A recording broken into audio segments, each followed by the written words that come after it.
Hi అండి, I'm doctor మేఘ్నా, consultant physician at Medistar hospital Patancheru. ఇవాళ మనం warning signs of liver failure గురించి తెలుసుకుందాం. ఫస్ట్ వార్నింగ్ సైన్ వచ్చేసి అబ్డామినల్ డిస్టెన్షన్. ఈ లివర్ ఎఫెక్ట్ అయినప్పుడు మనకి స్టమక్ దగ్గర స్పేస్ ఉంటుంది. ఆ స్పేస్లో మనకి ఫ్లూయిడ్ అంటే ఎసైటిక్ ఫ్లూయిడ్ అనేది అక్యూములేట్ అవుతూ ఉంటుంది. సో దానివల్ల లివర్ ప్రాబ్లం ఉన్న వాళ్ళకి కొంచెం తిన్నా కూడా ఎక్కువ స్టమక్ డిస్టెన్షన్ అవ్వడం, అంటే స్టమక్ ముందుకు వచ్చినట్టు కానీ డిస్కంఫర్ట్ కానీ ఉంటుంది. That is a sign of liver failure.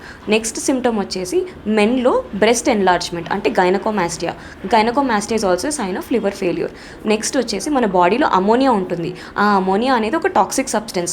Liver అనేది ఆ అమోనియాని డీటాక్సిఫై చేస్తుంది. ఒకవేళ లివర్ ఫెయిల్యూర్ ఉంటే ఆ అమోనియా డీటాక్సిఫికేషన్ అనేది అవ్వదు. సో దానివల్ల ఏమవుతుంది అంటే హెపాటిక్ ఎన్కెఫలోపతి అంటాం. అంటే లివర్ ఎఫెక్ట్ అవ్వడం వల్ల బ్రెయిన్ కూడా ఎఫెక్ట్ అవ్వడం, అంటే ఇంటర్లింక్ అనమాట.